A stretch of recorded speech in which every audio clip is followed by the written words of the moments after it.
How do you do? नमस्ते। नमस्ते। Okay daddy, मेरे फ्लाइट का टाइम हो गया, मैं चलती हूँ। बाय। कल मैं एयरपोर्ट नहीं आ सकूंगा, तुम टैक्सी करके आ जाना।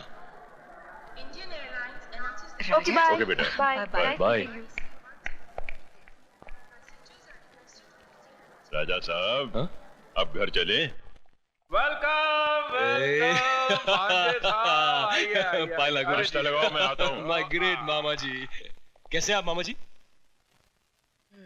पूछ मत भांजे, पूछ मत। तेरे मामा के सातों सुर बेसुरे हो गए हैं।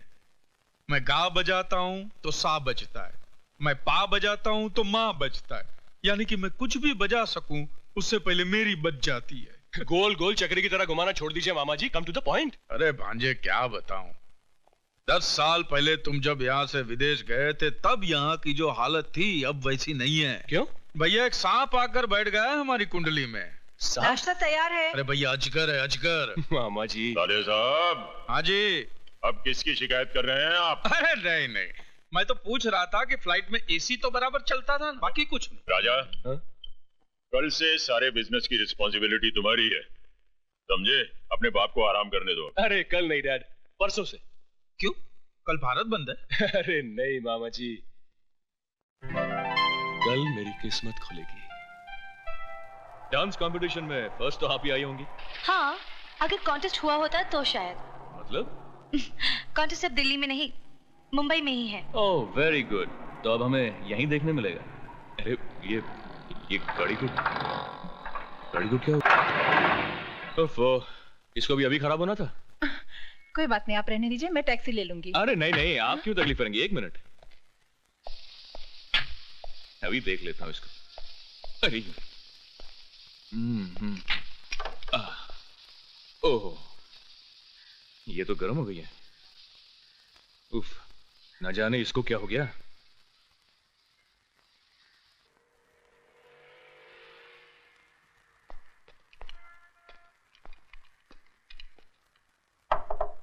मैकेनिक, ए मैकेनिक, अरे हमारी गाड़ी में से धुआं निकल रहा है।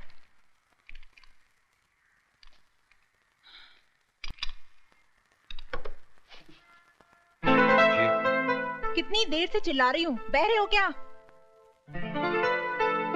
आपने मुझसे कुछ फरमाया? नहीं, पागल हूँ, अपने आप से बात करने के दौरे पड़ते हैं मुझे।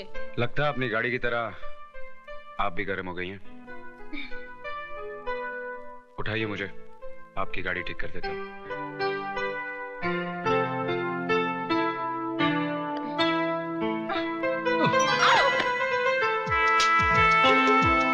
मैंने सोचा था कि आप मुझे उठा लेंगी, लेकिन आप तो खुद गिर गई। मैं उनमें से नहीं हूँ जो गिर के संभलना नहीं जानते। संभलना जानती हैं तो संभालना भी जानती होंगी। संभालना जानती तो हूँ, मगर अपनों को, गैरों को नहीं। कभी कभी गैर भी अपने बन जाते हैं। क्या? कुछ नहीं, चलो आपकी गाड़ी ठीक कर दूं।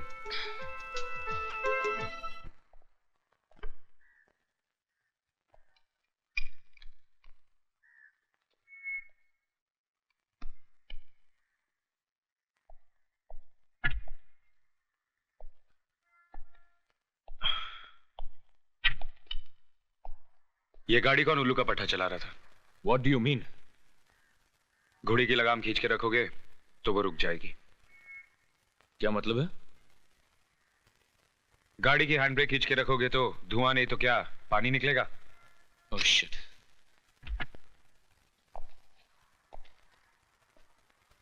जाइए। Thank you mister mechanic.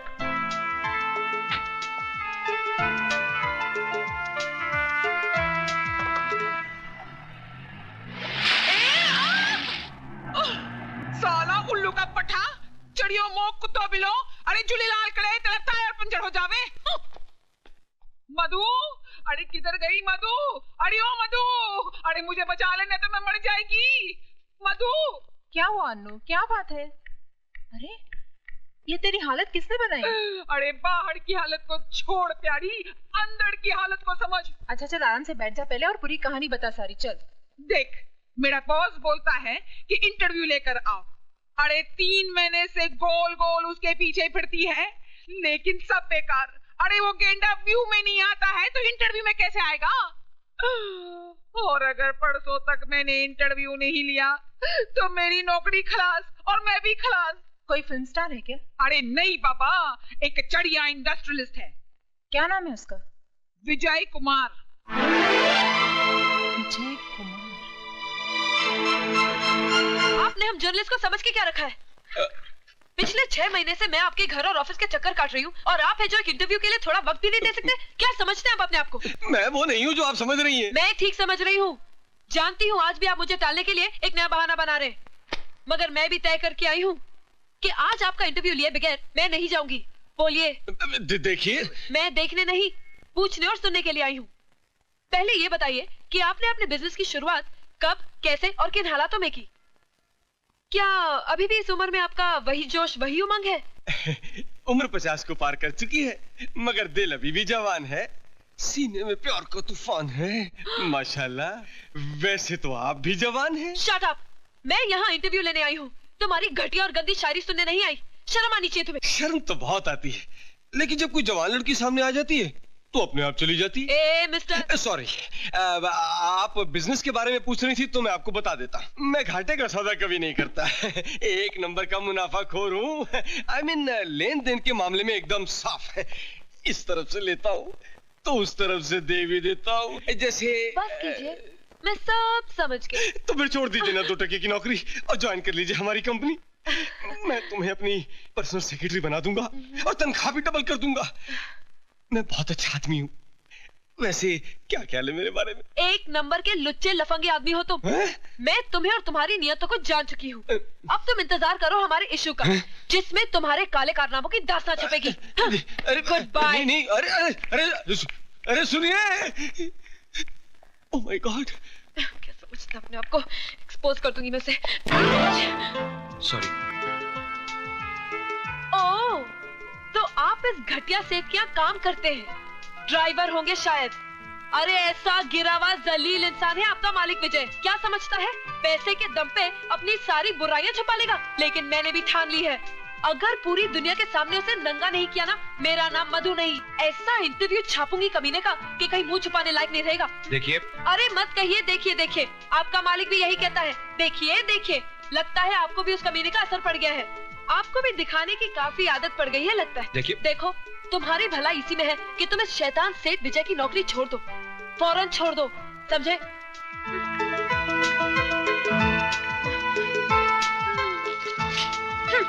दे देना उसे।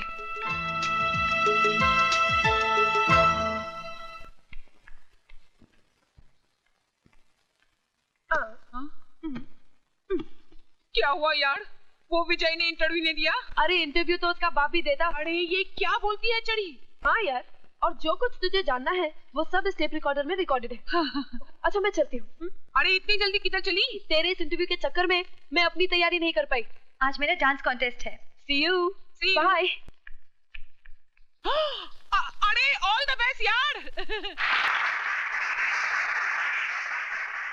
लेडीज एंड जेंटलमैन, प्यारे दोस्तों, इंतजार की घड़ियां खत्म हुई। इन हसीन सितारों के डांस कंपटीशन में वो चांद कौन है जिसे आज की ट्रॉफी दी जाएगी?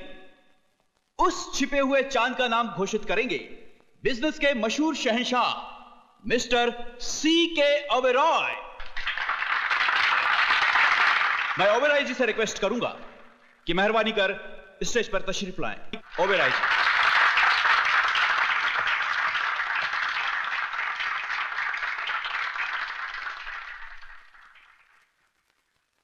लेडीज एंड जेंटलमैन, मैं ऑल इंडिया यूथ फेस्टिवल के अध्यक्ष रघुनाथ शर्मा जी का धन्यवाद करता हूं, जो उन्होंने मुझे यहां बुलाकर इज्जत बख्शी है।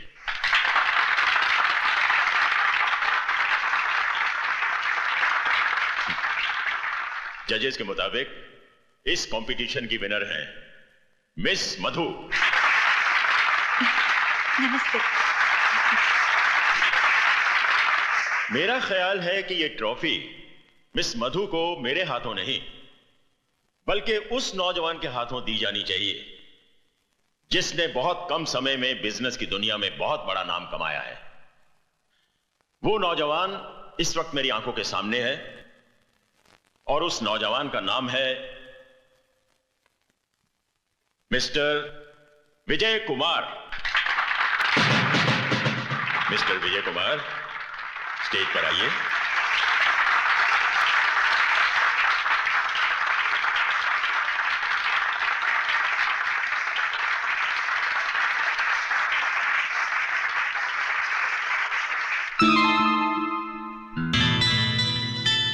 ड्राइवर होंगे शायद। अरे ऐसा गिरा हुआ जलील इंसान है आपका मालिक विजय। क्या समझता है पैसे के दम पे अपनी सारी बुराइयां छुपा लेगा?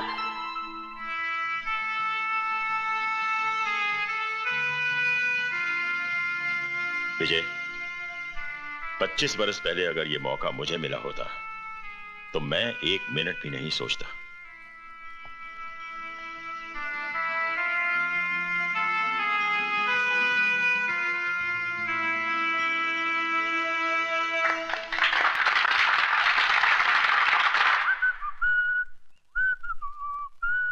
तेरी जुल्फों के पेचो खम तेरी जिंदगी से कम नहीं, जितनी सवारी है उतनी उलझती चली जाती है। किसकी जिंदगी उलझती जा रही है मामा? तेरी जिंदगी भांजे। अपनी जुल्फों के बारे में नहीं, अपनी जिंदगी के बारे में, अपने कल के बारे में सोच। अरे क्या हुआ है मेरी जिंदगी को? फर्स्ट क्लास तो है। एक करोड़पति बाप की एक लौती औलाद हूं, और क्या चाहिए? करोड़पति के आगे का क हटाने से आदमी रोडपति हो जाता है। वो दिन दूर नहीं जब तेरे हाथ में तेरा बाप इस बंगले की चाबी नहीं, भीख का कटोरा थमा देगा। मामा, don't talk rubbish about my dad. Okay, चिल्ला। मामा पे तो तेरा बाप भी चिल्लाता है, तू भी चिल्ला। बाद में ये मत कहना कि मामा ने खतरे से पहले सायरन नहीं बजाया था। मामा आप, ओह माय गॉड, बहुत लेट हो गया। वाह, इनकी जिंदगी में आग लगी है और दूसरों की आग बुझाने चाह रहे हैं।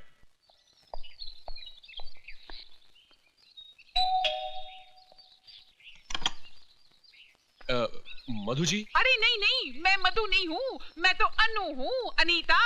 अनीता पोड़मल धोड़मल झपटमल घिसवानी मधु की फास्ट फ्रेंड। अरे तुम बाहर क्यों खड़ा है साईं? अंदर आओ ना। अच्छा अच्छा अच्छा अच्छा अच्छा अच्छा।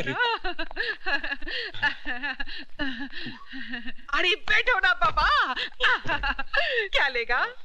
रगड़ा, patties, pakora, papad? No thanks. अच्छा, ठंडे में क्या लेगा? Orange, Limca, Gold Spot, ice cream, tutti frutti? जी नहीं, कुछ नहीं, शुक्रिया। कुछ नहीं?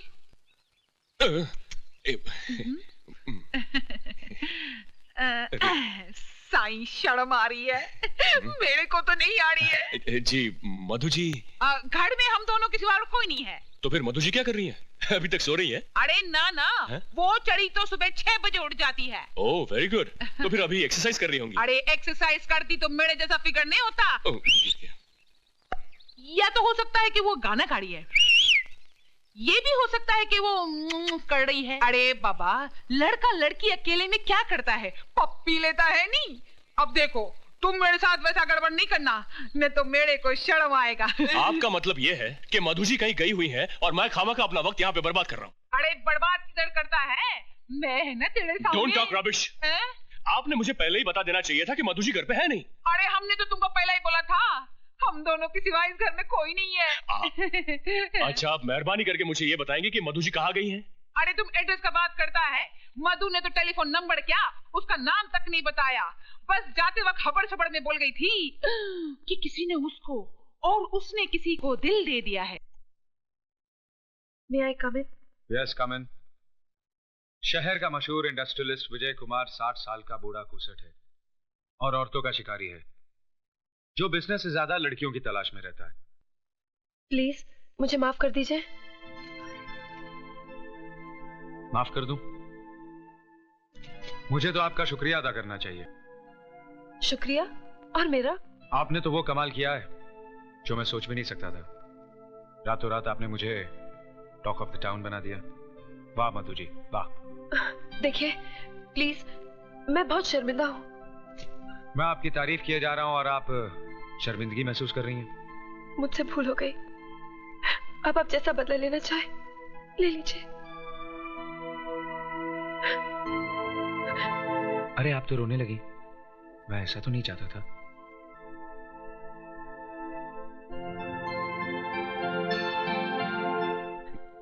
ये मेरे लिए अनमोल मोती है, इन्हें यूज आया ना कीजिए।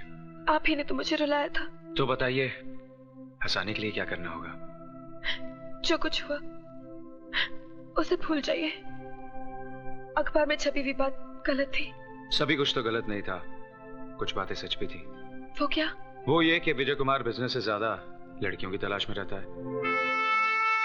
लड़कियों की तो नहीं, हाँ एक लड़की की तलाश में जरूर है, जो बिल्कुल मेरे ख्वाबों ख्यालों जैसी हो। इस हादसे ने मेरी इस चाहत को मेरे सामने लाकर खड़ा कर दिया है। आपके सामने तो मैं हूं। क्या आप मेरी चाहत नहीं हो सकती? आपका मतलब मैं? यूं समझिए कि तेरे दिल ने चुपके से मेरा दिल चुरा लिया। पांजे, नथुने फुलाने से कुछ नहीं होगा। ये साला वही है जो तुम्हारी मलाई भरी प्लेट को तुम्हारे सामने से ही लेके जा रहा है। इससे पहले कि ये मलाई खाना शुरू करे, तुम उसकी मलाई में मक्खी डाल दो। मतलब? ओह, अंग्रेजों के मुल्क में रहकर भी ये बात नहीं समझे। Divide and rule.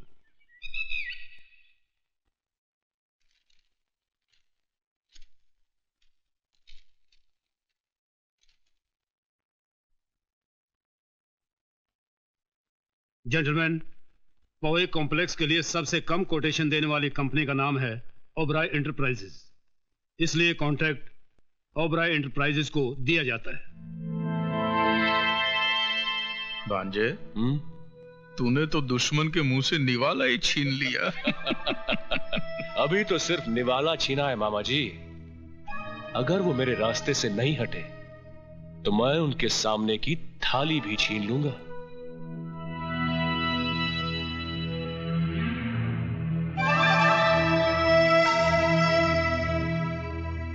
पहली जीत मुबारक हो मिस्टर राजा। साथ ही एक नसीहत भी सुन लीजिए। जीत की खुशी जाहिर करना अच्छी बात है, लेकिन मगरूर होना मुनासिब नहीं।